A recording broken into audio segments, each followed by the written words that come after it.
Uma coisa é você errar quem vai ser o próximo presidente, você errar o PIB, errar o câmbio, é tudo coisa de 1% para lá, 3% para cá, 2% para cá. Agora, se você erra as pessoas, a gestão, a estratégia da empresa, você joga aquela empresa no precipício.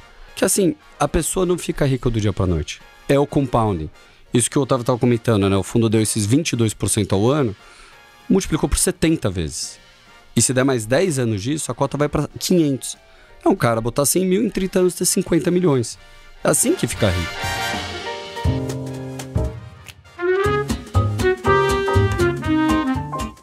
Bom dia, boa tarde, boa noite, a depender de quem está me ouvindo e que horas está me ouvindo. Para quem não me conhece, eu sou Carol Oliveira, Head de Análise da plataforma de fundos da XP. Hoje eu tô aqui com a minha fiel escudeira, né, a Nath, ou a Natália Sá, para quem não é tão íntimo quanto eu. Hoje a gente tem um nome super incrível de renda variável no Brasil. A gente trouxe não só o gestor, mas também um dos sócios que toca todo o dia a dia da Guepardo, Roberto Esteves aqui, sócio que está tocando essa engrenagem toda da gestora, e Otávio Magalhães, o gestor. Gente, prazer imenso estar aqui com vocês hoje. Muito obrigado pelo convite, é um prazer estar aqui, poder participar e bater esse papo aí com vocês. Também. Obrigado, Carol, pelo convite, com o maior prazer. Gente, acho que para começar, né, começar aqui com... Super difícil chamar o Roberto de Roberto, tá, gente? Pode é que nem Carolina e Carol. Beto, Otávio, conta pra gente como é que começou a vida profissional de vocês e como é que ela chegou no dia a dia de hoje na Guepardo. A Guepardo começou como um clube de investimentos em 2001, maio de 2001. Eu tradeava ação na minha pessoa física e eu estava cansado de pagar a DARF 6015. Tinha que ficar pagando IR toda vez que eu vendia ação. E aí eu montei um clube de investimentos simplesmente para organizar a vida, para pagar menos imposto e para diferir o imposto, né? Só pagar no resgate. E esse clube foi tendo um sucesso, foi tendo uma rentabilidade muito boa, um track record bom, e ele tinha um limite máximo na época de 150 cotistas. Ele logo atingiu os 150 cotistas e aí a gente resolveu montar um fundo de ações. Isso foi em janeiro de 2004, quer dizer, o clube começou em maio de 2001, em janeiro de 2004 virou um fundo de ações. Então no início não tinha a pretensão da Guepardo ser uma gestora, uma asset grande, etc. Era mais pelo diferimento do imposto. E no final deu super certo, o track record foi sendo muito bom. Eu não tinha histórico de trabalho em nenhuma outra gestora ou banco, então comecei do zero mesmo. O clube tinha 60 mil reais quando começou em 2001. Então foi indo, foi tendo sucesso, rentabilidade boa, track bom, foi atraindo novos investidores e foi crescendo. E aí o Roberto pode contar como ele foi parar na Guepardo. Então primeiro, né, eu e o Otávio a gente é primo. Eu sou o Roberto de Magalhães Esteves, ele é o Otávio Ferreira de Magalhães. E eu trabalhava na asset da Votorantim, de 2006 até 2009.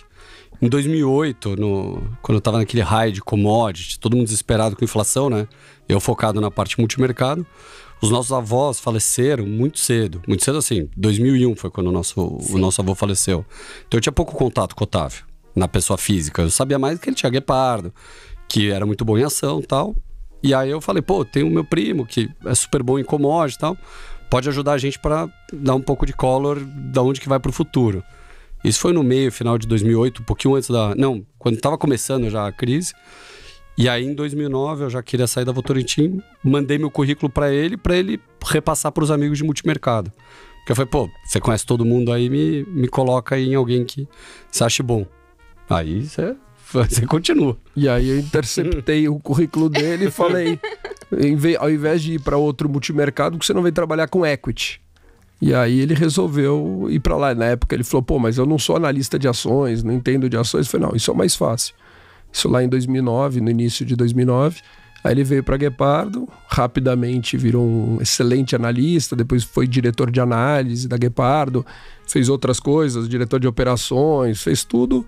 O diretor de compliance foi também, sócio, diretor de RI. Sócio é um pouco de tudo. Virou sócio, hoje é nosso segundo maior sócio lá na Guepardo e toca tudo lá dentro. Hoje ele é a pessoa que toca o dia a dia da Guepardo, né? Ele me deixa lá nos investimentos, cuidando da lojinha, e o resto ele que faz para me liberar, para deixar o meu tempo mais livre. Se não tiver retorno bom, melhor fechar a lojinha de uma vez, né? Então, melhor que ele fique lá trabalhando e a gente cuida do resto, que é mais fácil. E como foi esse processo, né, de criar uma asset do zero? Foi muito difícil, porque no início não tinha dinheiro, não tinha idade, não tinha cabelo branco e não tinha nome. Então, como é que você começa uma gestora se você não tem um seed investor, você não tem aquele cara para botar o dinheiro, você não tem dinheiro, quer dizer, eu não tinha feito patrimônio ainda, eu era moleque ainda, estava na faculdade. Então, bom, eu na faculdade, sem dinheiro, sem uma pessoa para fazer o seed do fundo, sem nada, era praticamente missão impossível começar uma asset. Mas o track record foi tão bom que ele sozinho começou a captar indiretamente. Então as pessoas, tem muita gente que fala, pô, eu botei pouco dinheiro com você na época porque eu achei você muito jovem. Eu falava, pô, mas não tem experiência, é jovem, etc. Me arrependo, eu devia ter botado muito dinheiro. Nunca imaginei que fosse ter tanto sucesso e multiplicar tudo que multiplicou, né? Hoje o fundo, nesses 21 anos e meio, tá dando 70 vezes o patrimônio. Então o cara que botou lá atrás R$1 milhão, viraram 70 milhões de reais hoje. É uma rentabilidade assim muito boa, uma geração de alfa tremenda em cima da Bovespa. É 7 vezes o que deu o CDI nesse tempo. Mas deixa eu até te perguntar, até antes de assim, empreender, começar o clube, como é que começou sua paixão assim, por ações? Como é que você chegou no mundo de investimento? O meu pai tem um primo, meu tio, né? Ele trabalha com ações nesse mercado, super conhecido, né? Hoje ele tem uma gestora, o Alaska, é o Luiz Alves Paes de Barros. E meu pai tinha uma empresa aqui em São Paulo, fazia loteamentos, e o Luiz Alves trabalhava com ele na mesma empresa. Eles foram sócios a vida inteira de várias coisas, fizeram um monte de empreendimento juntos, montaram empresas juntos. Então eles sempre foram sócios, são primos irmãos e sócios por muito tempo. E eu conheci o Luiz desde que eu nasci, né? Ele me conhece desde que eu nasci. E eu frequentava muito o escritório, porque era o escritório do meu pai. E aí eu frequentava o escritório, ia vendo e sempre olhando o que o Luiz Alves estava fazendo. E sempre a minha curiosidade nunca era do ramo da construção civil, que era o ramo do meu pai. A minha curiosidade era sempre do ramo de ações, era ver o que o Luiz Alves estava fazendo, aprender com ele, conversar com ele, almoçar com ele. Então eu ficava sempre ali escutando, conversando, querendo saber. Até que meu pai se aposentou e foi morar na fazenda. E aí eu falei, poxa, vou pegar o escritório. Meu pai ia devolver um pedaço do escritório, o Luiz Alves ia ficar com outro. Eu falei, pô, pai, o pedaço você devolver, eu vou pegar para mim e vou montar um clube de investimentos. Aí eu montei o clube de investimentos, vizinho de andar do Luiz Alves, no mesmo andar. Então a gente continuou por muitos anos, almoçando junto, conversando. Então assim, foi uma experiência muito boa, né? Eu desde a minha época de cursinho, ainda no colegial, o meu cursinho já foi ali na Faria Lima. Tinha um CPV na época, embaixo ali pertinho ali entre o call center e o Shopping Iguatemi. E eu fazia o cursinho ali porque era vizinho do prédio do escritório do Luiz Alves e do meu pai. Eu já subia nos intervalos para ficar tradando ação, olhando ação. Então desde aquela época eu já gostava de olhar, entender, analisar. Então foi daí que veio essa paixão, esse interesse todo no mercado. E eu nunca trabalhei em lugar nenhum, nunca tive assim um emprego mesmo. Carteira de trabalho, nunca, zero. Minha carteira de trabalho é zerada. E Beto, você que tá repetindo, vocês estão repetindo a dobradinha, né? Primos, de primo né? e irmão. Eu pensei a mesma que coisa. Seu pai e Luiz Alves fizeram, né? O que foi? Depois que você chegou, a gestora já estava constituída, já tinha clube, já tinha histórico. Quais foram os desafios de empreendedorismo na sua visão? Acho que foi bem mais fácil do que eu esperava. Porque a parte mais difícil, que era o track record, já tinha.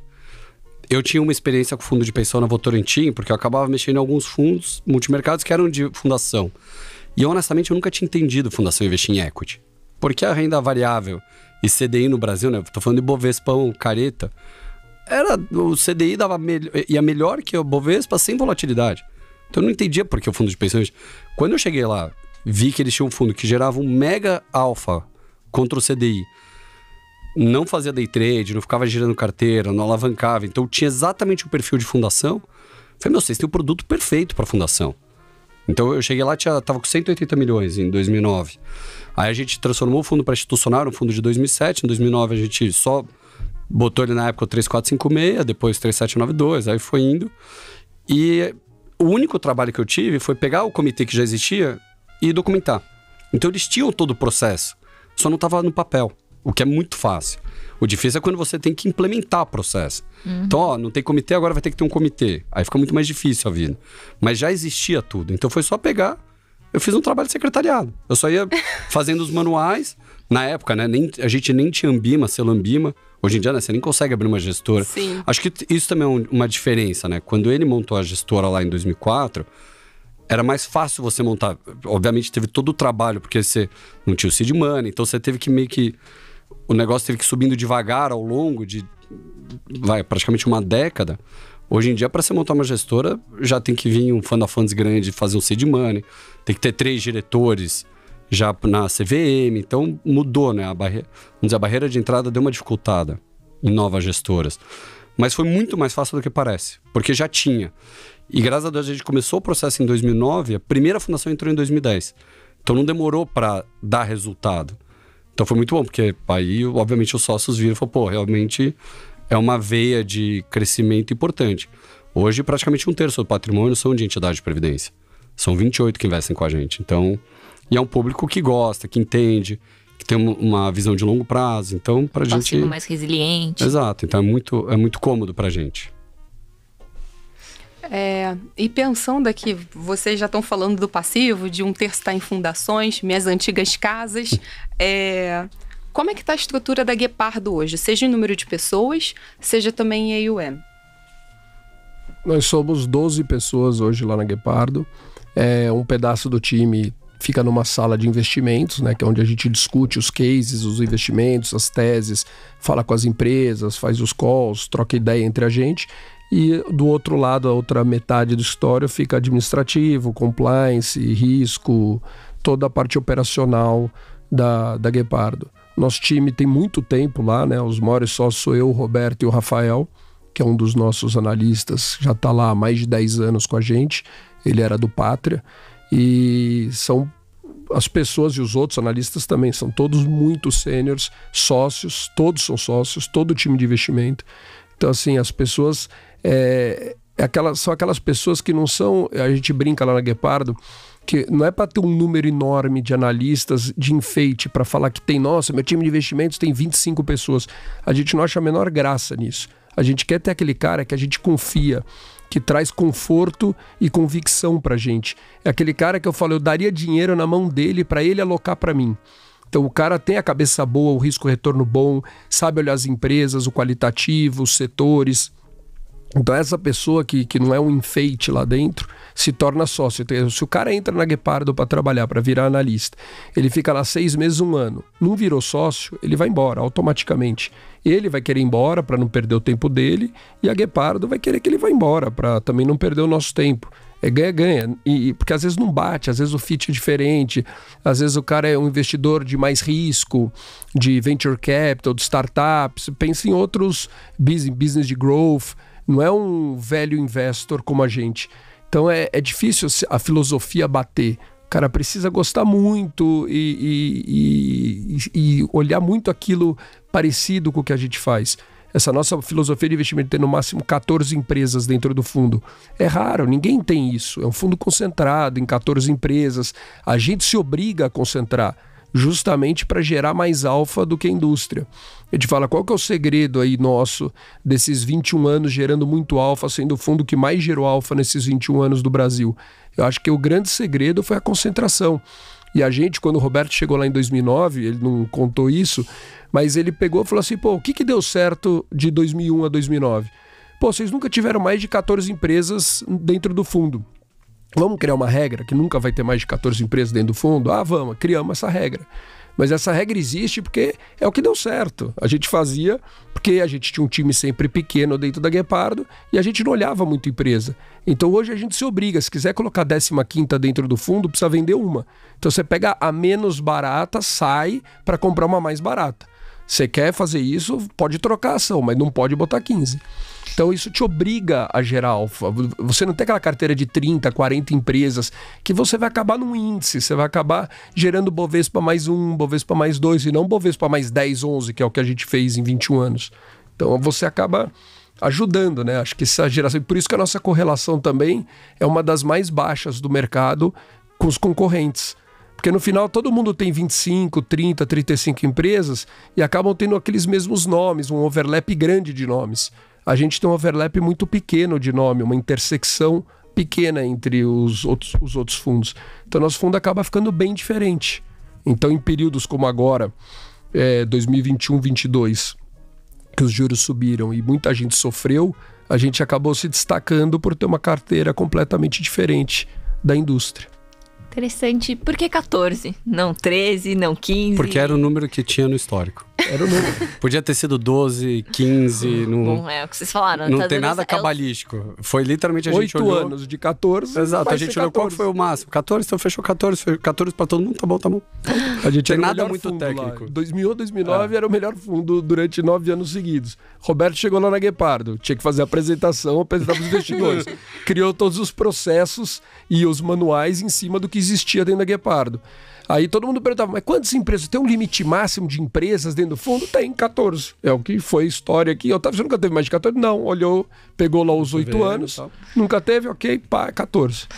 E assim foi e deu super certo. Essa é uma proteção, assim, para o investidor de que a Guepardo não vai crescer amanhã e diversificar e ter 40 empresas no portfólio.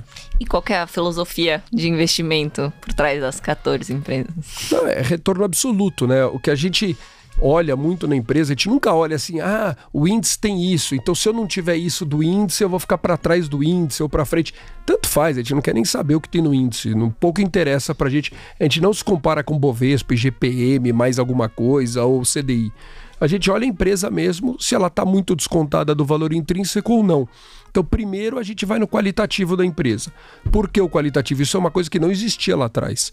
Então, lá atrás, a gente caiu em muitas armadilhas de valor. O famoso value trap, a gente caiu bastante lá atrás. Por que cai? Acho que todo investidor ou gestor no início cai também bastante. Porque você compra aquele negócio que é barato por si só. Fala, tá barato, eu vou comprar. Mas de repente a empresa não tem uma boa gestão, não tem uma boa estratégia, não tem cultura, não tem gente boa ou governança, vários problemas que podem ter dentro da empresa. E a gente criou todos esses filtros qualitativos ao longo desses 21 anos, foram sendo criados para ficar registrado no papel. Então tem questionários com perguntas e respostas objetivas, que algumas respostas eliminam as empresas. Então você fala, essa empresa, esse questionário respondeu isso, eliminado. Então a gente vai eliminando essas empresas qualitativamente. Então a gente começa lá nas 400 e poucas empresas listadas na Bolsa. Elimina empresas por tamanho, por liquidez, por setor, alguns setores problemáticos baseados nas 5 forças de Michael Porter, elimina alguns setores e assim a gente vai com alguns filtros eliminando. Elimina governança, cultura, gestão, estratégia, os riscos financeiro, sistêmico. E assim a gente vai passando até chegar no universo de empresas aprovadas a receberem dinheiro nosso, a receber investimento da Guepardo. São hoje 67 empresas que estão nesse universo para receber. Então você imagina o que não ficou de empresa para trás. E só nessas 67 empresas que a gente faz análise quantitativa.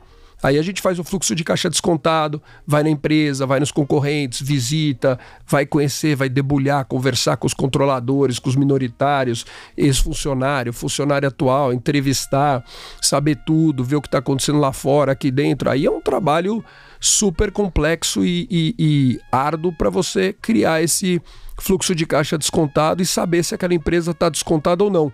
O desconto simplesmente é a margem de segurança.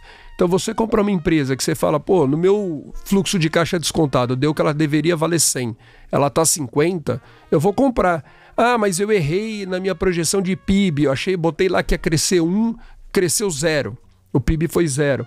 Ah, pô, não vale 100, vale 99 aquela empresa, ou 98, errei o câmbio, botei 5,20, é 5,30.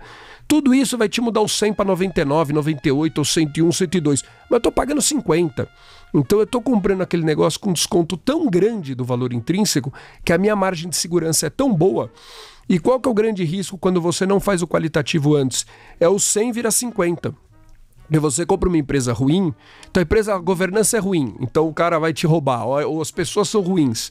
O cara vai fazer uma besteira dentro da empresa, um investimento ruim, péssimo, vender um ativo barato ou comprar algo caro, ou uma estratégia ruim na empresa, ou a gestão ruim. Então aquele 100, aí sim você erra a tua projeção. Uma coisa é você errar quem vai ser o próximo presidente, você errar o PIB, errar o câmbio, é tudo coisa de 1% para lá, 3% para cá, 2% para cá. Agora, se você erra as pessoas, a gestão, a estratégia da empresa, você joga aquela empresa no precipício. E você jogar aquilo no precipício, você faz o 100 virar 80, 50 ou 60. E aí é a famosa armadilha de valor. Aí você comprou aquele negócio por 50, achando que valia 100, o 100 virou 50 e não o 50 virou 100. Esse é o maior erro, o maior prejuízo dos fundos de valor. Então por isso que a gente vai no qualitativo primeiro, para não ter perigo da gente achar uma coisa barata e cair no canto da sereia, né? Seria um canto da sereia. Olha aquele negócio, nossa, isso aqui tá muito barato. Tá meia vez patrimônio, aquelas contas de múltiplos rápidos. Aquelas contas não vale. É preço-lucro, patrimônio. Se só olha esse tipo de conta, não vai para frente. Você pegou um ponto que, quando você começou a explicar filosofia, você falou de concentração. Acho que vocês tinham uma filosofia lá atrás e ela foi tendo alguns upgrades, né? Ela foi tendo algumas mudanças. Conta pra gente o que vocês pensam sobre concentração, como era feito antes, como é feito hoje no processo de investimento. Isso é interessante também. Lá no começo da Guepardo, também não existia a regra.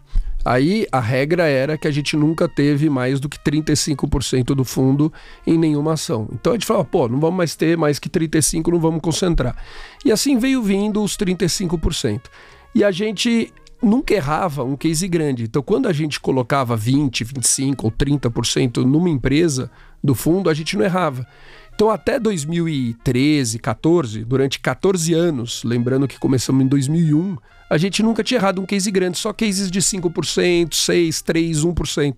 Então nunca afetou o fundo. A gente fala, quando a gente tem high conviction mesmo, aquela mega convicção, aquele conforto naquele nosso case, a gente não erra, até o dia que a gente errou. E um dia a gente errou com 35% do fundo. E isso estragou nossa rentabilidade numa janela lá de 3 anos, que foi quando a gente errou. Ela contaminou aquele primeiro ano. Foi de 2016 a 18, por aí. Foi 16, 17, 18. 15, 14, mas piorou mesmo. Contaminou a nossa janela. E quando contamina, você fica mal primeiro no ranking de 12 meses, depois em 24, depois em 36. Os investidores não entendem e falam, esse cara errou, te abandona, fala, esse fundo era o melhor fundo durante 13 anos seguidos, o cara perdeu a mão, agora é o pior fundo. Quando você é concentrado, tem esse problema. Você errou o maior case, você vai de melhor fundo para o pior. E aí o cara fala, é o pior fundo, então não dá nesse período, nessa janela de 3 anos. Aí muita gente saiu, sacou do fundo, ficou triste com o fundo, ficou aborrecido. E a gente resolveu, nesse meio do caminho, fazer uma conta seguinte, qual é o percentual de erros nosso em posições de 20% a 30%, de 15% a 20%, 10% a 15%, etc., para ver o tamanho. A gente reparou que era o mesmo. Após esse evento, era o mesmo. A gente tinha errado lá, a gente teve poucas posições grandes, erramos só uma. Poucas posições médias, erramos X. E um pouquinho mais de posições pequenas, erramos um pouquinho mais de empresa. Mas em percentual, erramos igual. Então a gente falava, a gente não é um bom alocador, a gente é um bom analista. A gente sabe o que está barato. Então, qual que é o mundo ideal? Se a gente tiver 14 empresas de 7%, 8% ou 10% de 10%, seria o mundo ideal.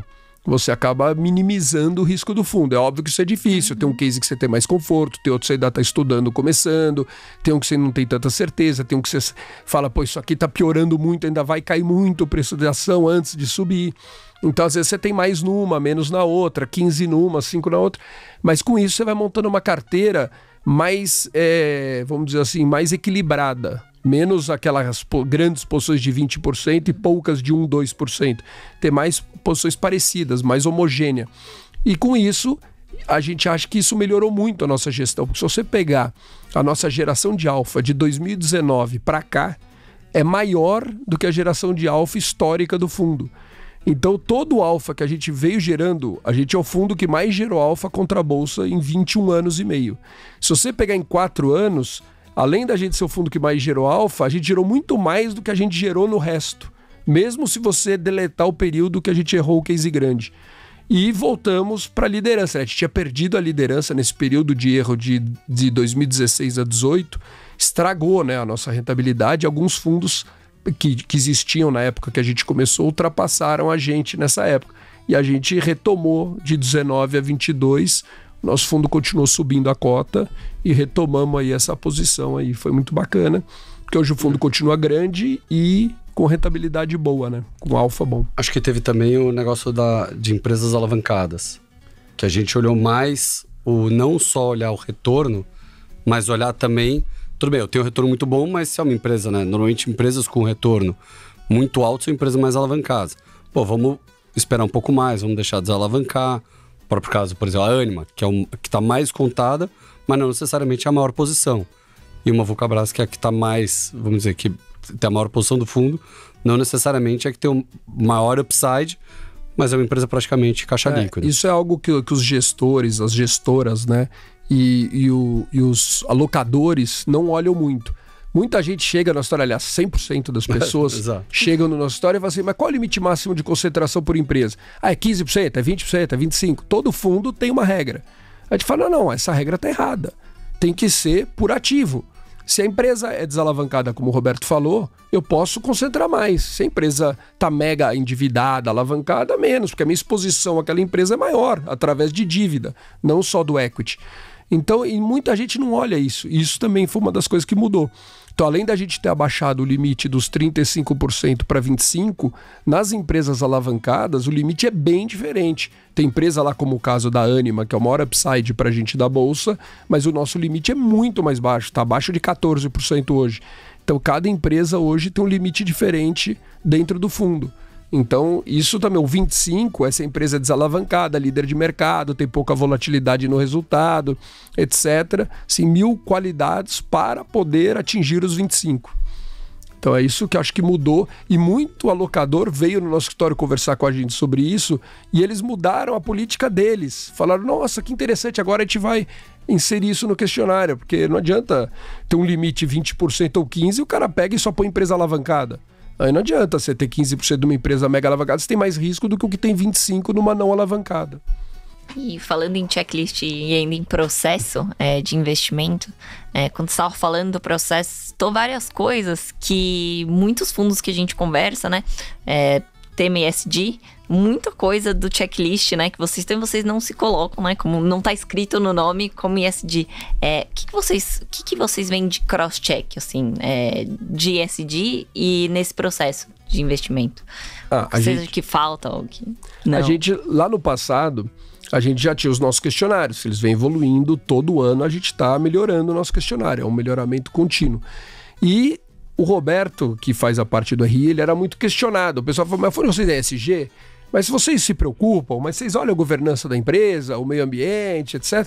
E o Roberto falava assim, a gente olha, tá tudo nos questionários, mas as pessoas não sabem, porque tá lá no boletim, tem lá o item cultura, gestão, estratégia, tem governança, riscos, meio ambiente, etc. Aí ele pega e falou assim, não, eu vou abrir isso, mostrar no nosso questionário, botar um dos filtros, escrever a palavra ESG, para as pessoas verem, para destacar e mostrar que a gente olha. Mas não é porque o ESG é bonito e a gente tem que olhar o ESG, é porque isso faz parte qualitativo, da nossa análise qualitativa sempre fez parte.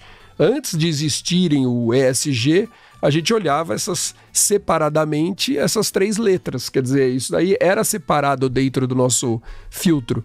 O Roberto simplesmente ele juntou e colocou destacado num filtro para mostrar o seguinte, olha, a gente olha.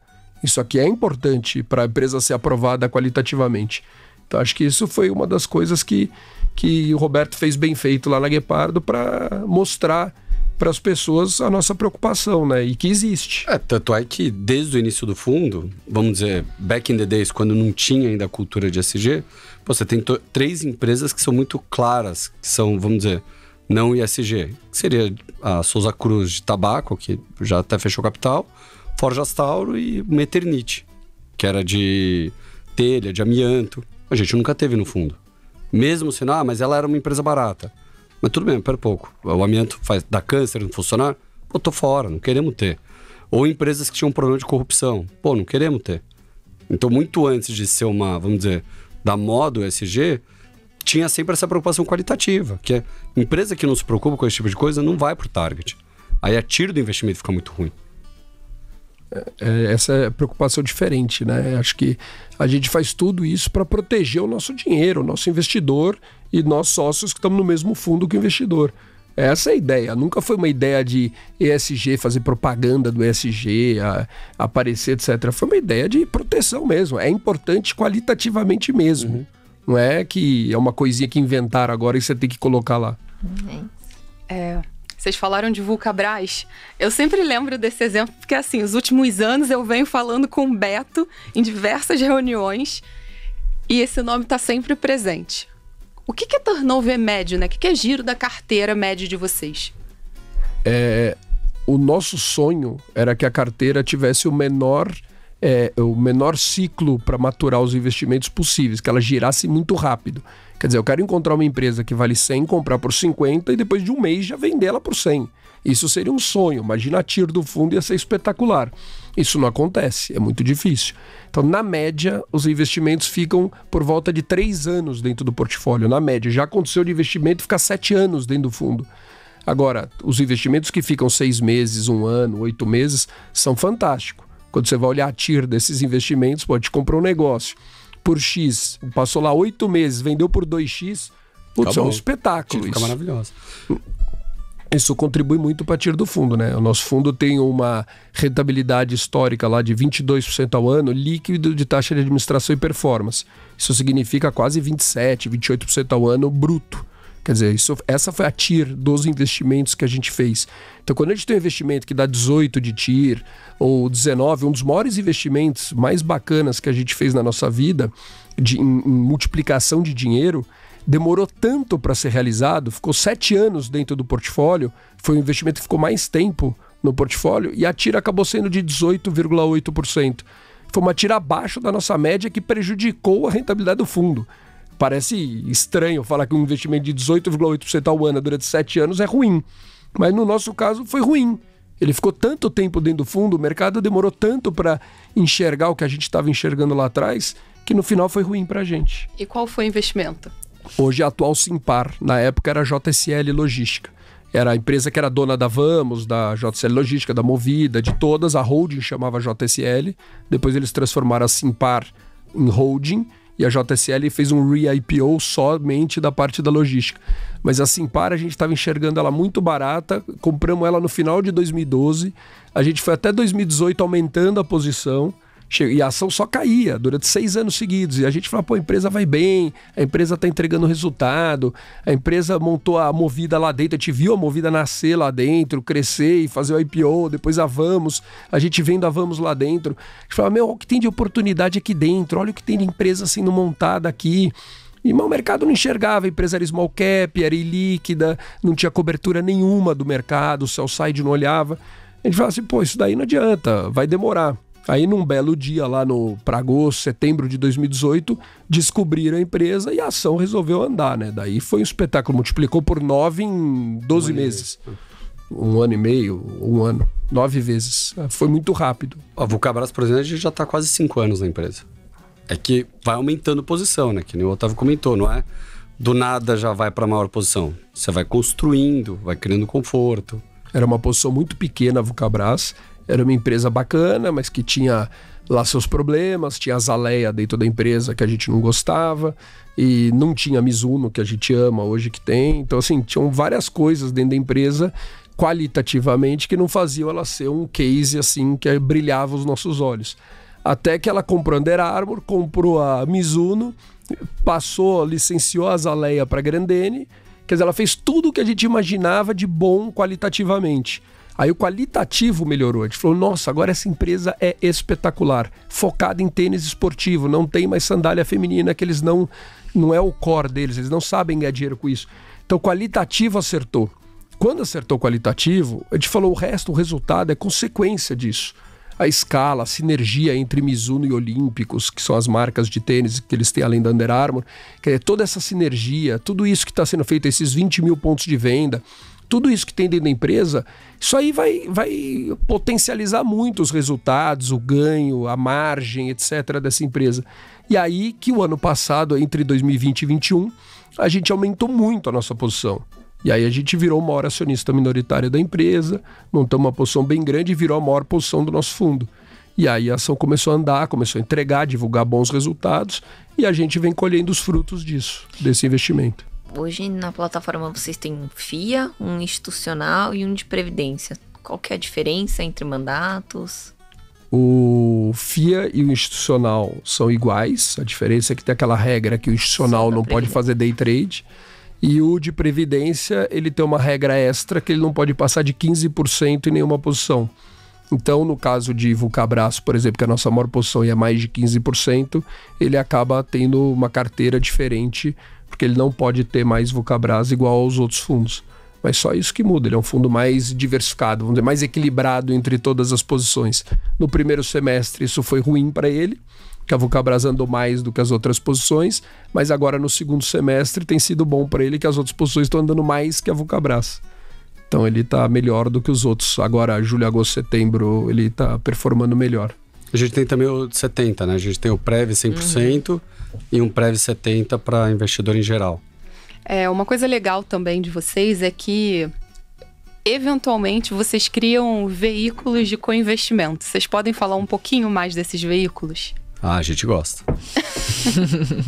Isso aí é o seguinte, quando a gente acha uma oportunidade boa e a gente já está alocado dentro da empresa, a gente fala, tipo a Vulcabras, por exemplo. A gente achou uma mega oportunidade em investir em Vulcabras. A gente falou, a empresa é muito barata, já está lá em 25% do fundo, não podemos comprar mais, tem regras, limites, etc. Vamos montar um fundo 100% Vulcabras? Então a gente montou um fundo para comprar 100% do fundo em Vulcabras e chamar os nossos cotistas que tinham apetite a concentrar mais ainda, a ter mais Vulcabras ainda, a comprar nesse fundo. A gente lá atrás montou um fundo 100% JSL também, a atual Simpar. A gente montou um outro fundo 100% Gerdau, lá atrás, na época que teve aquela debênture conversível da Gerdau em ação. Foi um fundo assim que deu uma porrada muito grande em 6 meses, foi espetacular o retorno. E agora a gente montou nosso quarto fundo, que é um fundo 100% Ânima Educação. Então foram 4 fundos Pipes que a gente montou, todos locapados. A diferença é o seguinte, a gente dá um desconto enorme na taxa de administração para os nossos cotistas.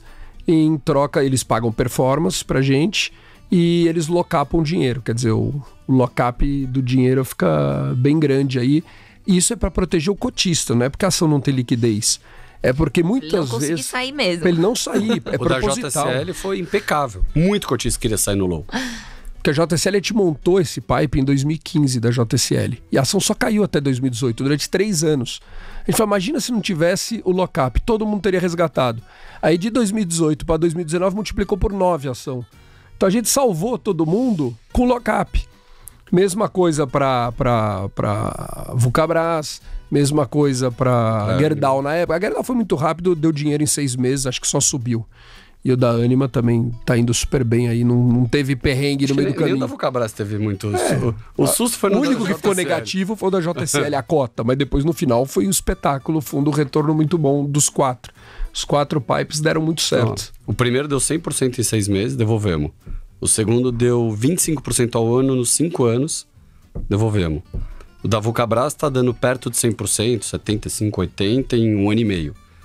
E o da Ânima acabou de começar, tá indo bem, mas retorno de curto prazo não dá nem pra falar. Então conta pra gente esse case aí de Ânima. O que vocês estão vendo, hein? A Ânima é uma empresa de educação, uma das maiores do Brasil. Ela tem dentro dela uma exposição grande a cursos de medicina. Isso qualitativamente pra gente, vamos dizer, é a cereja do bolo. É a parte melhor, que tem mais margem, mais ROI, que... É a parte boa mesmo. O resto não é que o resto é ruim, o resto é bom também. Mas essa é a melhor parte. É uma empresa alavancada, com dívida. Então o equity dela vale muito pouco. Os juros altos fizeram ela sofrer bastante. Porque ela tinha acabado de fazer uma aquisição, tomou dívida, os juros subiram bastante, a despesa financeira aumentou bastante, o que prejudicou os resultados da empresa. Porque ela ainda tem que entregar toda a sinergia, toda a fusão entre as duas companhias. Ela comprou uma outra empresa que era do tamanho até um pouco maior do que ela. Então, assim, as marcas são fantásticas. Ela criou embaixo dela a Inspirali, que é uma subsidiária com todas as marcas de medicina dentro. Vendeu 25% da Inspirali para um fundo de private equity, a DNA, do pessoal que era controlador da Mil. Esses 25% ela vendeu por R$1 bilhão, o que avaliou os restantes 75% em 3 bi. A empresa hoje não vale nem isso na bolsa, a empresa inteira, sendo que os outros cursos ex-medicina, eles são maiores do que medicina, em EBITDA, em receita, em tudo, eles são maiores. Então é uma empresa fantástica que está meio abandonada no mercado, a ação caiu muito. Ela fez 2 ofertas de ações de mais ou menos R$1 bilhão cada uma, por volta dos R$12 a ação. A ação hoje está R$5 e pouco, R$5,60, mais do que o dobro do que está hoje. Ela fez 2 ofertas recentes, uma em 2020, começo, se eu não me engano, uma foi janeiro 20, uma dezembro 20. E as 2 ofertas, 1 bi e 1 bi. Hoje a empresa não vale nem o que ela captou nas ofertas de ação. E de lá para cá ela entregou o resultado. Ela melhorou a operação, melhorou margem, está integrando as empresas, está entregando o resultado, a empresa está indo, ela está no rumo certo. Mas a cotação está muito machucada, o equity está muito machucado. Então, quando subir, a gente acredita que vai ser uma ação que deve subir uma violência maior, né? Porque é alavancada. Então, a empresa alavancada, o equity fica muito amassado, mas quando anda também, aí vai ser pode andar porque os juros vai cair, ou vai andar porque a empresa vai tri a tri entregando o resultado, mostrando que a empresa é boa, e vai desalavancar devagarzinho e vai mostrar o resultado. A gente não sabe qual vai ser a velocidade da alta. Às vezes acontece de demorar anos, às vezes é muito rápido. Não dá para saber.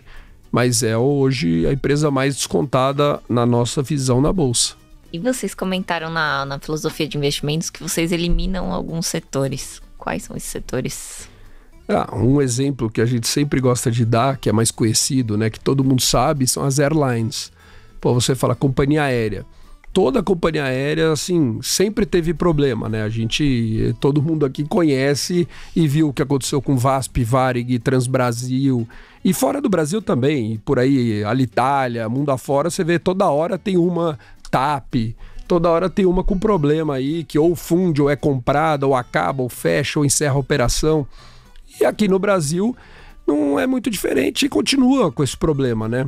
O avião, ele tem que decolar, ele tem o custo dado, cheio ou vazio. Pode ter lá 3 passageiros ou 200 ou 400 passageiros, ele vai decolar. Então, é um setor bem problemático, bem ruim, com muita competição. Assim, a gente tem pânico assim, do setor. Então, é uma coisa que no começo era empírico. Você falava assim, pô, não gosto de airlines, tem um preconceito.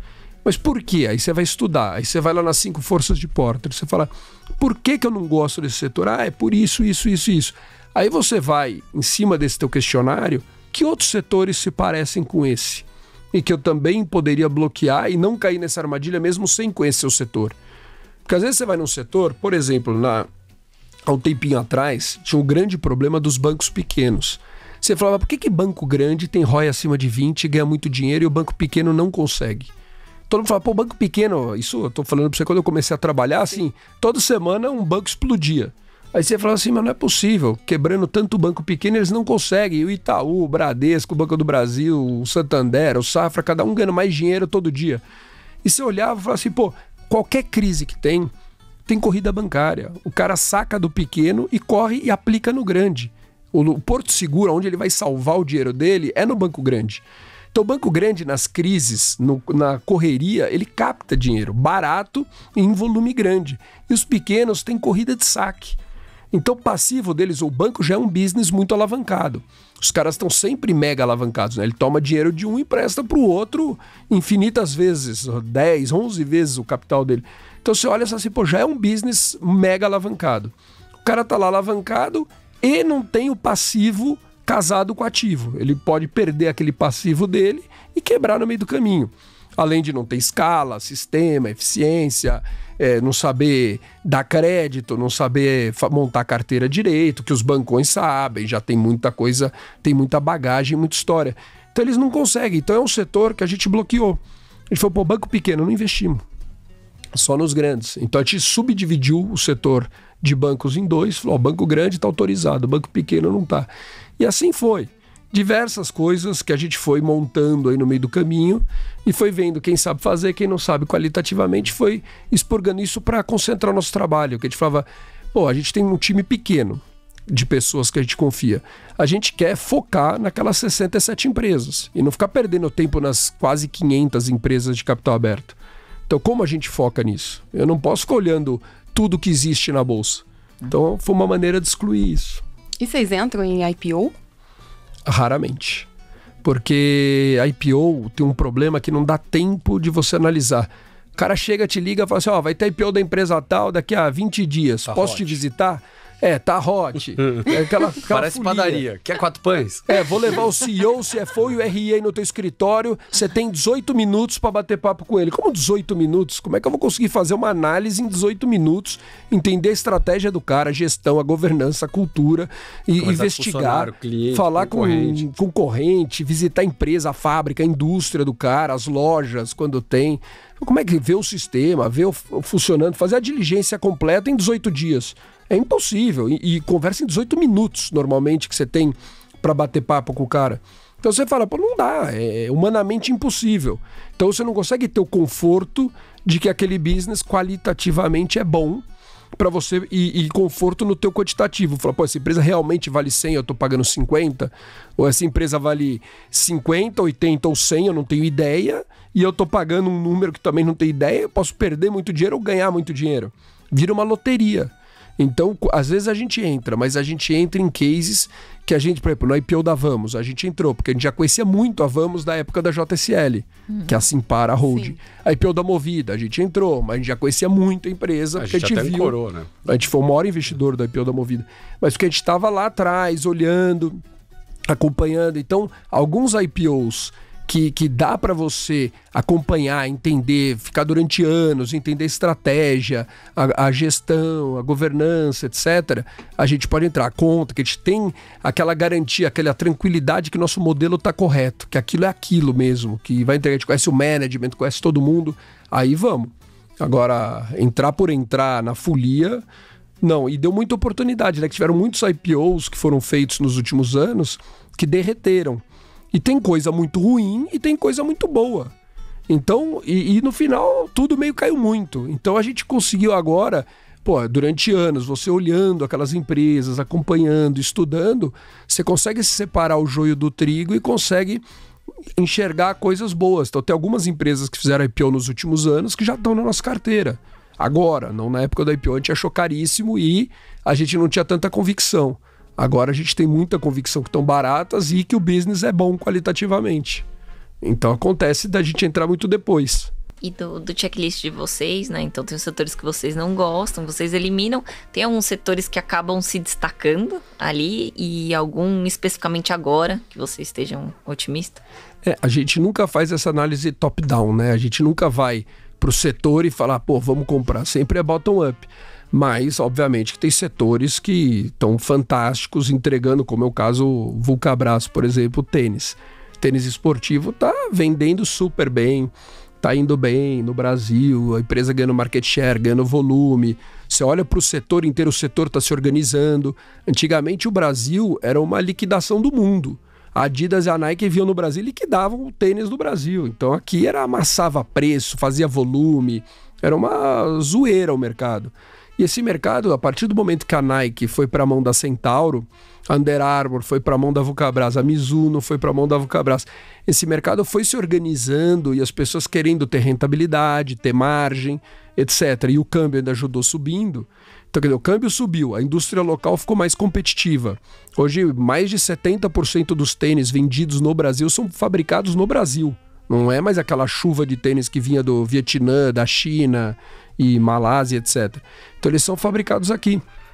Então a indústria local tem tecnologia, é competitiva e está vendendo muito bem. O pessoal está migrando, além de ter aquela venda recorrente do tênis, o pessoal está cada vez fazendo mais esporte, então também aumenta, e o pessoal está parando de usar o sapato tradicional e mudando para o tênis, que é mais confortável, etc. Então ele tem um crescimento muito acima do PIB. Então o tênis esportivo está indo super bem. E é o foco da Vulcabras, né? Ela saiu da sandália feminina, saiu da Zalé, licenciou para Grandene, hoje ela é dona da marca, mas ela recebe royalty, mas ela consegue hoje ter um crescimento muito bom por causa disso. Então esse é um setor bom, além de outros, celulose está super bem, apesar de o mercado estar em pânico do preço despencar da celulose e uma recessão mundial, etc., a gente está super tranquilo, porque a ação está mais do que precificando, né? A ação do Klabin, por exemplo, hoje é a nossa segunda maior posição. A ação caiu tanto da Klabin que ela já precificou uma recessão mundial, uma queda enorme do preço da celulose, etc. e a gente acha que não vai ser tão violento quanto o mercado projeta. E hoje está indo super bem, empresa gerando muito caixa, repassando preço. Tem muitos clientes, o mercado acaba não estudando, o mercado acha que é meio online, sabe? Cai o preço da celulose, o resultado da Klabin vai despencar. E não é assim, a Klabin ainda está repassando o preço para cima dos clientes antigos. Tem cliente da Klabin que repassa o preço bianual. Ela leva 2 anos para repassar toda a alta da celulose. Então, ela ainda está com o preço de 2 anos atrás. Ela vai repassando a inflação, depois de 2 anos ela pega aquela alta toda e põe para o cliente. E depois leva mais 2 para cair. Então, se ela está botando o preço agora, só daqui a 2 anos, vamos dizer que tem uma queda enorme na celulose, só daqui a 2 anos que a Klabin vai começar a baixar o preço para o cliente. Então, ela tem, diferente da Suzano, que é mais spot, que é mais a commodity na veia, a Klabin ela tem um longo prazo, aí, um estabilizador de preço aí mais tranquilo. Então a gente prefere ela por ter menos volatilidade. E o mercado ainda não viu também todo o potencial dessa alta da celulose lá de 400 e tantos dólares a tonelada para 1.000. O mercado não enxergou isso e o mercado já está projetando que vai voltar tudo. E não vai voltar tudo. Então o mercado dá aquelas reações exageradas. E essas reações que a gente aproveita para ganhar dinheiro. A gente entrou na Klabin lá atrás, saiu da Klabin no ano passado, em abril, por aí de 21 ou maio, e entrou agora em 22 de novo na Klabin, porque ela voltou toda alta do dia que a gente saiu até hoje, ela despencou, e o target andou muito. A Klabin, de 1 ano e meio para cá, quando a gente saiu, o target nosso subiu muito e a ação da empresa despencou. Uma coisa completamente incoerente. Então, hoje o upside da Klabin hoje é muito maior do que era quando a gente comprou da primeira vez que a gente ganhou dinheiro. Então, assim, a gente continua com a empresa, mesmo saindo do investimento, a gente continua com a empresa no nosso radar. Ela continua sendo acompanhada, as valuations continuam sendo atualizadas, a gente está sempre olhando a empresa para ver qual é a hora de voltar. E uma hora volta. A gente não tem amor nenhum às posições, mas a gente está sempre acompanhando para saber qual é o dia que eu vou comprar de volta. Beto, eu acho que a gente estava conversando antes de começar o podcast, né? A gente faz um Outliers antes do Outliers, gente. Conta um pouco pra gente da experiência do cotista no fundo de vocês, vis-a-vis o retorno que vocês tiveram nesses últimos 21 anos. Cotista, se for nós como investidores, foi maravilhoso. Agora, o cotista de plataforma, infelizmente, não conseguiu alcançar nem perto do que a gente teve, né? A gente até na última carta trimestral, a gente fez esse estudo e foi impressionante. Metade dos cotistas perderam dinheiro. Sendo que o fundo deu 21% ao ano nos últimos 3 anos, né? O fundo rendeu 77 e pouco, a bolsa rendeu 8, então a gente deu aí praticamente bolsa mais 69 ao longo desse período. E o cotista não se beneficiou. Metade conseguiu perder dinheiro. Só 12% conseguiu ter uma TIR melhor que a do fundo. Isso está alinhado com prazo de permanência? Tá. 80% dos cotistas ficaram menos de 1 ano. Cara, dos que resgataram, né? Tô falando dos que resgataram. Né? E aí, casa super, a gente publicou há pouco tempo um relatório chamado Seleção de Renda Variável. Inclusive, a gente indica alguns fundos, né? Que vocês tá lá. Obrigado, Natália. E aí, mas antes a gente faz toda uma introdução, fala de cenário, né? Do nosso otimismo pra Bolsa. E a gente fez um gráfico que fala exatamente isso, assim, impressionante como o cotista, ele gosta de entrar no fundo de ações quando os últimos 12 meses foram super bem, e aí ele sofre nos próximos 12 meses e a volta também. Então, várias vezes ele pegou ali uma cota pior, né, período pior, e os próximos 12 meses, né, o fundo vai bem, a bolsa volta. Então, assim, ele sofre nas duas pontas, assim, é impressionante. Ele adora capturar a queda e não capturar a alta, né? Ou entrar depois que a bolsa já explodiu. Eu acho que tem muito do negócio do churrasco, do amigo, ele vê o amigo ganhando, aí ele fica no desespero, e aí ele vai e compra no high. E pra gente, o que a gente fala muito é isso, né? O investidor, ele tem que conseguir ter a disciplina de tomar a decisão de fazer o investimento, escolheu a casa, viu os outliers, leu todos os reports, viu tudo, entendeu a cabeça, entendeu a gestão. Normalmente vão ter alguns fundos que ele acredita. Porque no final ele tá dando um cheque em branco pra gente. Que nem o Otávio comentou a parte qualitativa das empresas. Pô, a gente botou R$1 na empresa, o que eu tô dando? Um voto de confiança. Que a empresa vai fazer o mesmo que ela fez pra trás, que o cara vai continuar fazendo pra frente. E empresa boa, graças a Deus, só nos dá normalmente notícias boas. É isso, quando o investidor botou R$1 no fundo, ele tem que entender que ele tá comprando uma gestão. E ele tem que acreditar nessa gestão e ter realmente uma visão de longo prazo. Então, tem que pegar um dinheiro que ele não vai usar pra poder deixar o dinheiro trabalhar, né? Então, até um outro estudo que a gente fez, se eu pego minha cota diária, pensa assim, o fundo tem já 21 anos e meio de história, eu tenho mais de 5 mil cotas auditadas, vamos chamar assim, de dias úteis. 54% das nossas cotas foram positivas. 46% das cotas foram negativas. Então, resumo, o investidor para ficar um dia é aleatório, é preto e vermelho na roleta, pode ganhar, pode perder. Pô, você passa para 30 dias, esses 54 já só para 60 e pouco. Passou para um ano, 75% de médias móveis nossas de 252 dias úteis são positivas e só 25 são negativas. Então, tem que dar tempo ao tempo. Senão não tem, senão vira 100% aleatório. Aí você pode investir com a gente, cripto, o que você quiser, você vai pra jogatina. Aí não adianta, aí todo o trabalho que a gente faz, todo esse negócio de olhar TIR, de você ter uma visão de longo prazo da empresa. Obviamente, a gente quer que o ativo rentabilize o mais rápido possível, mas a gente não tem o que fazer, a gente compra e espera. Então o investidor ele tem que entender isso quando ele vai comprar um fundo de ação. Por incrível que pareça, 5% dos investidores resgatam com menos de 30 dias dos que pediram resgate. 5%. O que mudou na vida dele em 30 dias para ele tomar a decisão? Então, é que hoje em dia até, né, a plataforma ela deu uma velocidade, uma praticidade, que o investidor às vezes está à noite em casa, vê uma notícia ruim no Jornal Nacional, já quer sair. Aquela notícia já está nos preços. Já está tudo mapeado. É a mesma história com a ação. Você não pode investir sem ter conforto e convicção e sem ter estudado aquilo que você está fazendo e sabendo o que você está fazendo. Você tem que saber aquilo. Falar, eu tô comprando isso por causa disso, disso, disso e disso. Vou ficar aqui durante 3, 5 ou 10 anos investido. A empresa, a mesma coisa. O que a gente faz nas empresas, os investidores deveriam fazer no nosso fundo. Conhecer a gente, saber o que a gente faz, ter conforto, convicção, dar o cheque em branco pra gente e falar, confio em vocês, vou ficar X anos investidos na Guepardo. E não ficar esse entre e sai, vou ficar 30 dias, um ano. Não invista. Se você quiser ficar um ano dentro da Guepardo, não coloque dinheiro na Guepardo. É péssimo. É melhor deixar na renda fixa. É isso que a gente fala para todo mundo e a gente tenta sempre enfatizar isso. Lá não é um fundo, porque o cara entra na plataforma, vê lá, fundo tá subindo não sei quantos por cento. Nossa, que maravilha, vou comprar. Ele nem tem ideia do que ele está comprando, ele não sabe o que ele está fazendo. Aí primeiro mês negativo, ele vai sacar. Então é melhor não entrar, é melhor não comprar.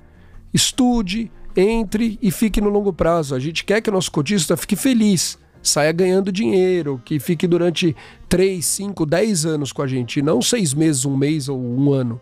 Isso é muito ruim, é péssimo para o investidor. Não, muito ruim. Eu acho que a gente agora chegou no nosso momento, né? Marília Gabriela. O momento Marília Gabriela aqui. Gente, queria primeiro perguntar uma indicação. Adoro para me divertir ler. Então, queria saber, vocês estão lendo alguma coisa? E se sim, recomendariam? Eu tenho um livro para recomendar, Outliers. Apesar do programa chamar Outliers, eu acho um livro muito bacana, já li há muito tempo, mas eu acho que faz total sentido. Para o investidor, aquele cara que tem 10 mil horas analisando empresa, 10 mil horas tradando, 10 mil horas gerindo fundo, etc., isso é muito importante. Essa cicatriz, essa bagagem que o cara ganha fazendo isso, que na história lá do livro ele conta exemplos do cara do basquete, do cara do time, sei lá do quê, dos Beatles, e Bill Gates, programação, e assim ele vai indo. E o cara lá, quando ele tem as 10 mil horas, que ele começa a atingir o ponto que ele está preparado, vamos dizer, que ele está apto a fazer aquilo bem feito. E eu acho que na gestão, no mercado financeiro, na análise, é a mesma coisa. Então, muitos gestores jovens, que têm pouco tempo de mercado, etc., é óbvio que o cara vai fazer coisa errada. Tem fundos que você vê por aí o fundo alavanca, aí o fundo quebra, aí o fundo não sei o quê, aí o cara é jovem, aí o cara não tem história, o cara não sabe o que ele está fazendo. Às vezes não é de má fé, é falta de bagagem, é falta de cicatriz. Todo mundo erra, todo mundo. Eu já errei, todos vão errar algum dia, de alguma forma. Mas o cara que tem mais tempo, já viveu mais, já apanhou mais, já fez isso mais vezes, com mais horas, ele já viu mais coisa acontecer. Então isso é muito importante, essas 10 mil horas. Inclusive, uma coisa que a gente costuma não contar para ninguém, mas eu vou contar aqui, no nosso comitê, a gente tem o peso do voto das pessoas que participam no comitê é em função das 10 mil horas. Quem tem mais de 10 mil horas tem voto pleno. Quem não tem um haircut no voto. A gente corta um pedaço. Então, assim, isso é muito importante. a gente acredita demais nisso. Assim, acho que vale a pena a leitura para todo mundo, para a pessoa se dedicar e ver que ela está simplesmente começando. O cara tem lá 1.000 horas, ou 3.000, ou 5.000, não adianta. O cara quer jogar tênis, vai jogar tênis uma vez por semana, vai levar infinitos anos para o cara ficar bom. Não tem jeito. Se não tiver 10.000 horas, ele não vai ficar bom. Não tem jeito. Sensacional. Acho que um livro que é muito bom para pessoa física, que até virou super mainstream. Sabe quando você começa a ver em todos os Instagrams? Eu confesso que eu tava com preconceito de ler. Aí o Fábio Landi lá da Adam Capital, que me recomendou, que é um amigão meu, e falei, pô, vou ler porque realmente se um cara bom tá recomendando, que é o Psychology of Money. Que é um livro assim, que eu acho que toda pessoa física tinha que ler. Eu também acho. Porque ele explica, né, e ele fala com fatos e dados, são 20 casos que ele conta, que assim, a pessoa não fica rica do dia pra noite. É o compounding. Isso que o Otávio estava comentando, né? O fundo deu esses 22% ao ano, multiplicou por 70 vezes. E se der mais 10 anos disso, a cota vai para 500. É um cara botar 100 mil em 30 anos ter 50 milhões. É assim que fica rico. É assim que o Warren Buffett ficou rico. É assim, no livro ele conta a história de um zelador que ninguém dava nada pro cara, porque o cara ficava economizando, botando no S&P lá. Quando ele morreu, a família descobriu que ele tinha mais de 8 milhões de dólares. Por quê? No compounding, nos juros compostos. O ser humano ele não consegue matematicamente pensar em juros compostos. A gente só pensa de forma linear. Então a gente não consegue entender o poder dos juros compostos, né? Estou falando de raciocínio. Sim. E é muito violento. Então só que para isso tem que dar tempo ao tempo. Não, ontem, eu tava vendo no Instagram, né, gente? A gente tá gravando esse episódio aqui no final de setembro. Tava vendo no Instagram o Rafael Zatá, que é analista de fundos. Ele colocou idade média dos milionários, 57 anos, dos CEOs, 58, eu acho. E aí você vê que, tipo, as coisas não acontecem do dia pra noite. Você vai indo, e como diz uma amiga minha, assim, Então, assim, é um compound. E você precisa deixar as coisas maturarem pra você, de fato, conseguir materializar isso. É que nem você comentou no começo, é sem graça, não é legal. Não é um programa divertido investir dinheiro, mas é o que vai fazer você ter o resto da vida de tranquilidade. Tem que abrir mão, né, de muitas coisas, né? Você vai ter que abrir mão para investir, para poupar e para ter o longo prazo feliz, né? Garantido. Exato. Isso. E acho que o Otávio já deu um spoiler aí, mas quem foi a pessoa mais importante, né, na vida de vocês, considerando a vida profissional? Na minha profissional foi o Luiz Alves, né? Eu trabalhei alguns anos aí, frequentei o escritório dele, pude estar com ele, almoçar, etc., conviver com ele durante muitos anos.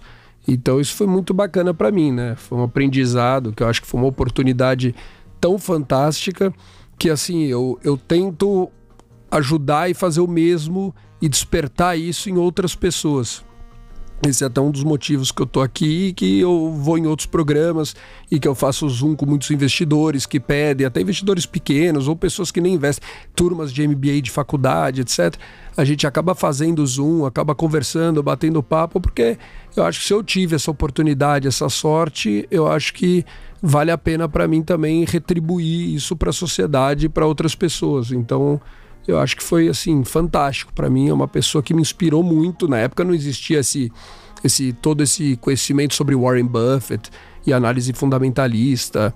Final da década de 90, aí 97, 96, quando eu comecei a comprar as primeiras ações foram em 96.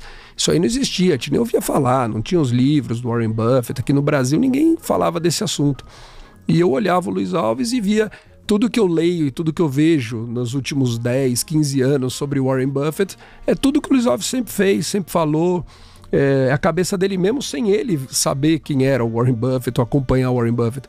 É uma coisa que ele moldou. O Luiz Alves também nunca trabalhou em lugar nenhum, nunca teve carteira de trabalho, fez tudo sozinho, moldou tudo sozinho, quer dizer, aquele jeitinho dele, foi ele que fez aquele jeito daquela forma. E é uma coisa espetacular, assim, essa disciplina que ele tem, que eu acho que foi o maior aprendizado para mim, é ter essa disciplina, é não participar, é não ter essa FOMO, esse fear of missing out. Quer dizer, você não tem esse negócio, eu vou ficar de fora, o IPO tá hot, eu tenho que entrar, agora é tech, então eu tenho que comprar tech. Lá atrás, em 2000, teve a bolha do Nasdaq, muitos que estão hoje escutando, assistindo aqui, nem sabem o que foi isso, mas foi uma bolha, assim, espetacular, muito maior do que essa de agora da tech. Então, tudo isso que aconteceu no mundo, você vê, vivenciar, participar dessas coisas e ter a disciplina de não entrar, de estudar, entrar só naquilo que você realmente sabe que está barato, que está descontado, que tem margem de segurança, acho que esse é o maior aprendizado. Então, o Luiz foi uma pessoa que me inspirou muito. Acho que eu tive, na verdade, 2 chefes na minha vida. Minha vida profissional é super sem graça, né? Então, o primeiro foi o Fábio Landi, que eu tinha comentado, que era meu chefe na Votorantim, é meu padrinho no meu casamento. Foi um cara que foi um parceiraço da vida inteira e super me ajudou no começo. E aí, sem puxação de saco, tá? Pega um papel aí pra ele chorar. Mas foi o próprio Otávio, porque eu entrei na gestora, eu tinha 26 anos. E o que mais me impressionou nele, que me impressiona até hoje, porque é uma pessoa que já tinha um patrimônio, poderia não trabalhar mais, poderia falar, cara, vou viver a vida louca, vou viajar com meus filhos. E é o cara que tá todo dia, o mais cedo chega, mais tarde sai, mega detalhista, perfeccionista. Então, até pra gente é uma dificuldade contratar, porque a gente virou muito chato. O tipo de detalhe que a gente quer, erro zero. Então, dá um trabalho achar gente assim. E, na verdade, essa cultura da gestora de ter esse erro veio dele. Então, eu peguei pra mim e faço isso profissionalmente, porque eu peguei dele essa seriedade de trabalho, de, já ter dinheiro, mas continuar todo dia lá, cedo, acordando, lendo, fazendo. Esse tipo de negócio é uma coisa que dá muito orgulho, porque você ter um sócio assim, te obriga a acordar mais cedo ainda que ele. Se o cara que já tá com o patrimônio feito, tá aqui de manhã, você tem que estar mais cedo que ele. Então é muito prazeroso você ter um sócio que todo mundo lá carrega o piano junto. Então, né, ele comentou, ele é o maior sócio, eu sou o segundo lá. Todo mundo lá, o Rafa me ajuda na parte de captação, ele obviamente me ajuda. Pô, o que eu tenho de informação das empresas para levar para eles, e todo fica um negócio assim, cada um no seu quadrado. Realmente as pessoas veem a empresa como sócio. Então não tem briga de ego, todo mundo lá é tranquilo, assim, é uma delícia. Uma delícia, eu vou feliz da vida. Tanto é que é isso, tô há 13 anos, o Rafa tá há mais de 10 e, pô, vai ser minha página do currículo vai terminar com, sei lá, 2 parágrafos. Também não vai ser muito divertido, não. Gente, acho que, vocês têm uma história de empreendedorismo, né? E eu gosto de falar que gestão de recursos, a gente aqui é analista de fundos, é analista de empresas de um tipo de empresa, né? Para o investidor médio, pensa, cara, eu gosto de usar o exemplo do dentista. Dentistas, não me batam, por favor. Pensa um dentista, uma médica, um advogado, ele quer investir numa gestora, ele teria que fazer um checklist para entrar nessa gestora. O tal do dever de casa que a gente sempre fala que o investidor tem que fazer. Na visão de vocês, o que seria esse dever de casa? Primeiro, posso só fazer um merchan da XP? Que eu babei na Expert. Eu, se fosse investidor, pessoa física, era quase uma obrigação ser na Expert, porque você tem uma oportunidade de estar lá com, sei lá, uma centena de gestores parado na sua frente, pronto para te explicar tudo que você queria. Então, assim, seria o trabalho perfeito para mim, era uma vez por ano, e com checklist, que daí eu falo do checklist, mas primeiro, que eu olhava e falava, eu gostaria de ser investidor aqui. E tá falando com todos os investidores inteiros, porque você cria o que você quer, qual é o teu perfil, e você vai achar, eu te garanto que você acha lá dentro quem teria o teu perfil. É a Disney do investidor. Eu fui trabalhar na XP depois de ir numa Expert. Não, total. Eu olhei e falei, as pessoas não têm noção, poder e facilidade de acesso que eles têm dentro de uma Expert. Então, eu acho assim, você, pessoa física que tá ouvindo, próxima Expert, por favor, vá, porque você vai ter oportunidade de encontrar todo mundo e todo mundo vai ter tempo de falar com você. Então é uma coisa que é uma vez por ano no máximo que acontece. Para mim, histórico, não é o histórico que o cara construiu dentro de uma tesouraria, saiu e fez um fundo, porque lá dentro da tesouraria não tem cota auditada dele, ele não tem cotista, ele não tem passivo, ele não tem esporro do cotista. É muito diferente de você realmente ter um fundo. Então, histórico de fundo, quantos anos o cara tem? E aqui o Otávio comentou, as 10 mil horas. É realmente o cara ter um histórico longo, track record longo, com o mesmo fundo, sem mudar de nome, sem mudar de CNPJ. Time, obviamente, tem que ter um time coeso, que já está há muito tempo. Isso é importante nos momentos ruins, que é a hora que está tudo dando errado e todo mundo se olha e fala, a gente acredita no que... Eu acredito no que você acredita, você também. Pô, vamos seguir a vida. Não fica aquele negócio todo dia tentando trocar. Não, então, não tá dando certo, agora vamos pular pro outro, aí não dá certo, que é quase como uma pessoa física fazendo investimento. Então isso também é importante. Dinheiro dos sócios do mesmo produto, assim, no-brainer. É quase uma questão mínima aceitável. E tem que ser um percentual relevante do fundo. Porque às vezes você tem uma gestora com muitos bis E o cara tem lá todo o patrimônio dele, mas é muito pouco dentro do fundo, ele pode estar querendo tomar mais risco, porque se ele ganha uma porrada de performance, ele triplicou o patrimônio dele. Sim, desalinhamento de interesse. Exato. E obviamente, ver, né, todo o histórico da casa e encontrar um produto que alinhe com a tua expectativa de horizonte de investimento. Não sei se tem mais alguma coisa que você... Não, é o que o Roberto falou. O mais importante, que eu concordo com ele, são os sócios terem dinheiro no produto. Isso é o mais importante. Se o cara tem... Parte relevante, não é o sócio ter dinheiro no produto e 1% do patrimônio dele. Que a gente vê demais, vários gestores por aí. O cara fala, pô, mas eu já tenho a gestora. Já é um risco que eu tô tomando ter a gestora, eu já vivo disso, ganho performance, a gente tá vou botar o meu dinheiro. Sim. Eu falo pros caras, o meu é o contrário, o meu dinheiro tá lá. Se o investidor quiser investir junto comigo nas empresas que eu vou investir o meu dinheiro, ele tá convidado. Se não quiser, não entra no fundo, eu vou investir sozinho. É o inverso do que as pessoas falam. A gente tá lá fazendo o nosso negócio. Com cliente ou sem cliente, a Guepardo vai existir e a gente vai continuar investindo o nosso dinheiro dessa forma, que é o que a gente acredita. E o cliente, se quiser participar, é só botar dinheiro no mesmo fundo que a gente, pagar a taxa de administração e performance igual a gente paga. E ele vai participar dos mesmos cases que os sócios estão investidos. É isso, esse é o segredo. E se vocês pudessem, né, se a política permitisse, quais seriam as gestoras que vocês investiriam?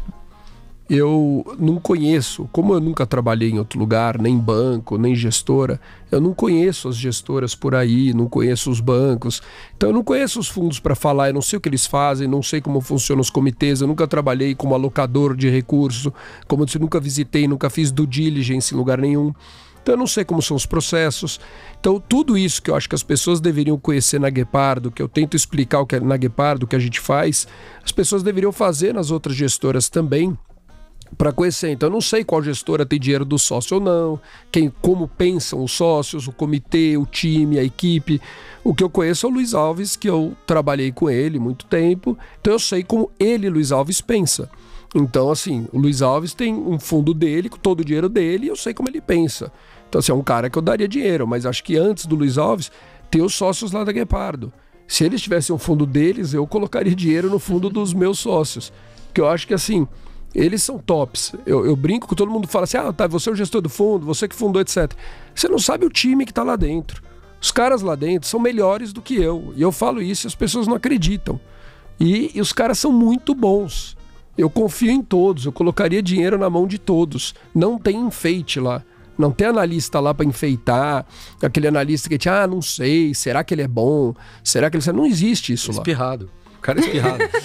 Então, assim, isso é muito legal, entendeu? Então, lá na Guepardo funciona, comigo ou semigo, funciona. O negócio vai. Faço das palavras dele as minhas.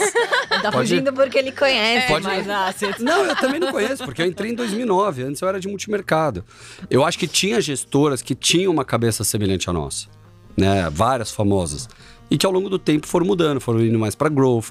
Não foram mantendo o valor raiz que nem a gente ficou.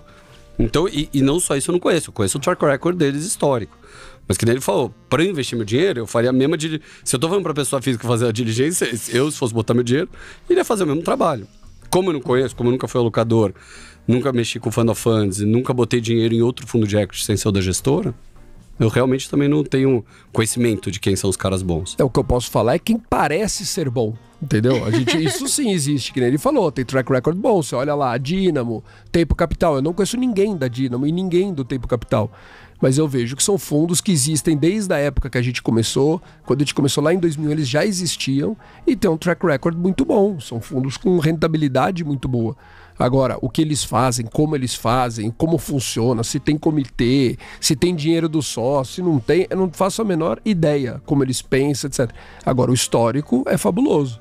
Então, assim, é isso. Você tem que olhar o histórico fabuloso, mas entender, porque aquilo ali é só um resultado, mas como eles entregam aquilo? Trocou o time, trocou a gestão, trocou a equipe, tem alinhamento, e mil coisas, mudou.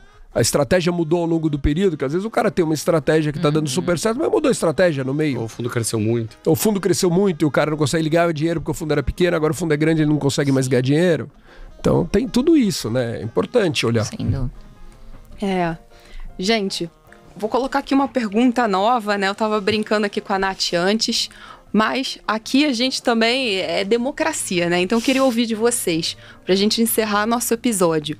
Quem vocês gostariam de ver nos próximos Outliers? Vou pedir pra ser 2 ou 3 nomes, pra gente também não dar um spoiler muito grande dos nossos próximos convidados. Acho que o Rafael Moraes, meu sócio. Não pode falar os próprios sócios? Não, aí não pode. Aí já tem 2 já deles. Eu vou deixar essa bucha pro seu, tá? Se vira. Não, acho que assim, um cara que é fenomenal, que eu tive o prazer de conversar durante muitos anos, é o Luiz Alves. O cara é fenomenal.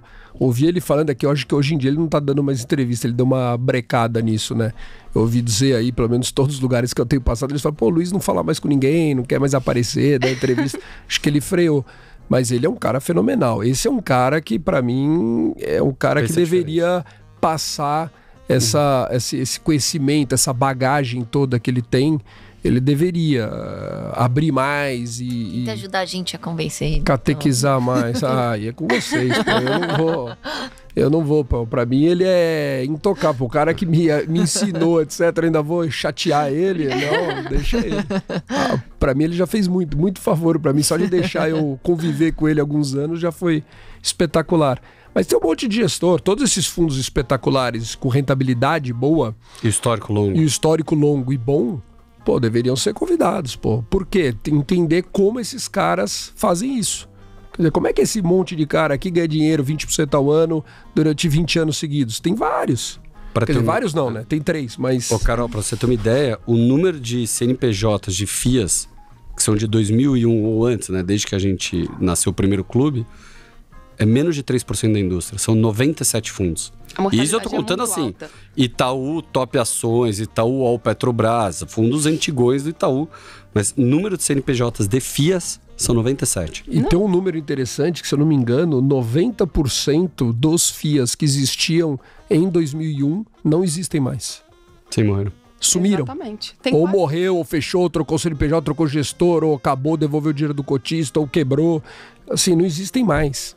Então isso que é um dado impressionante, assim, o pessoal acha que essa indústria de fundos, de gestora vai sumir, vai aparecer no fundo, mas do mesmo jeito que vai aparecendo, vai desaparecendo. É isso, a gente tem hoje mortalidade média da indústria de 5 anos, em 5 anos 50% dos fundos somem de ações. Não tinha ideia que era assim. É bem alta, assim, a gente fez esse estudo, tem safras, né, que isso é mais forte, mas de fato, por isso que eu falo, empreender no business de gestão de recursos, embora a indústria de fundos no Brasil seja uma das maiores do mundo, não é nada trivial. Mas comparado com os outros business, empreender em gestora, pelo menos o custo de você empreender não é fazer uma fábrica, é um negócio... Por isso que eu falei, a barreira de entrada era praticamente zero, agora tem um pouco mais.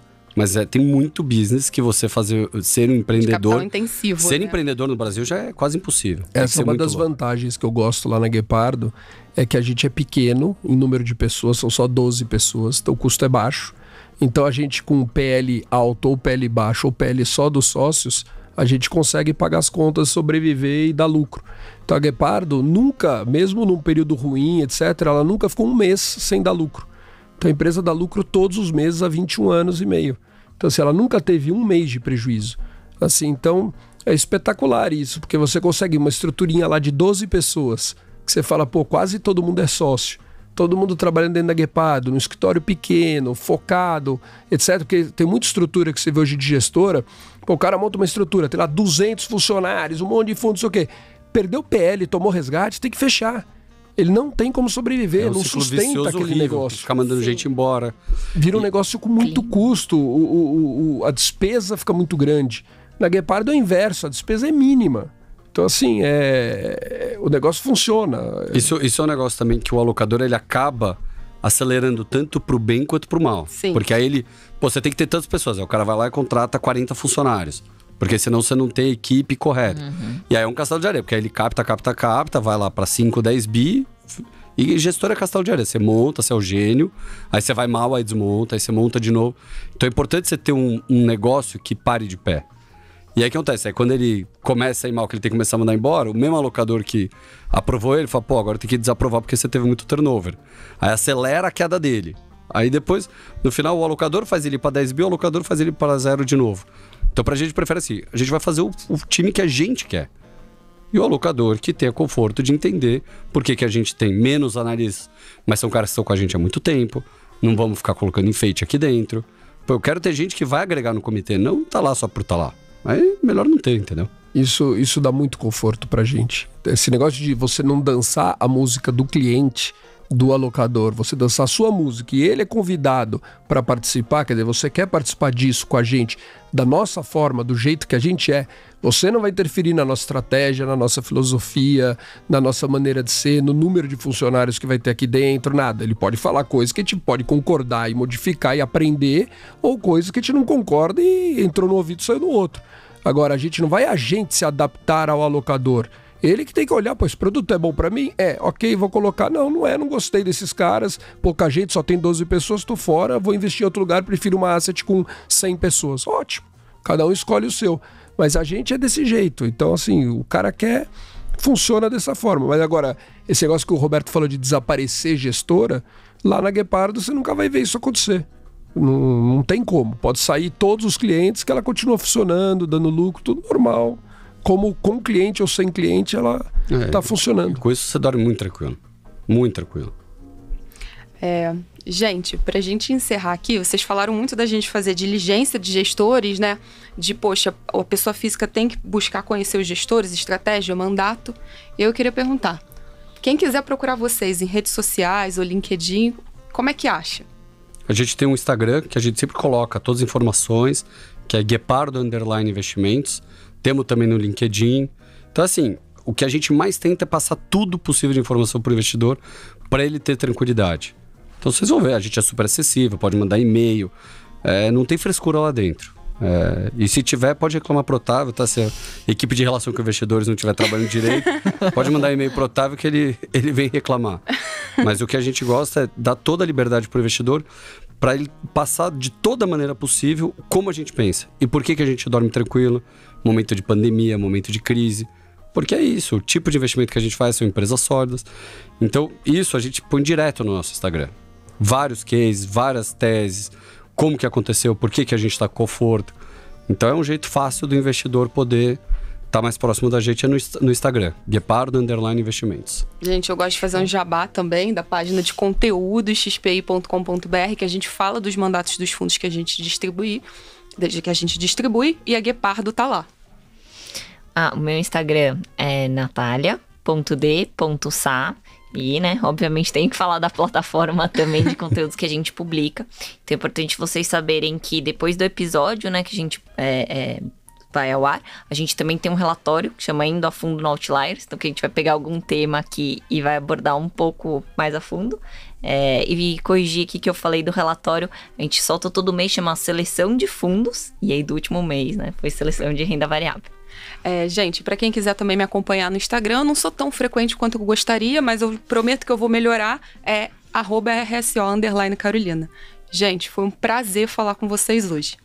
Também, Carol, Natália, muito obrigado. Obrigada. Prazer foi todo nosso, pô. Prazer estar aqui, poder falar e contribuir de alguma forma aí com o conhecimento das pessoas. Contribuíram super. Muito, gente. Obrigado. Obrigada. Tchau, tchau. Tchau.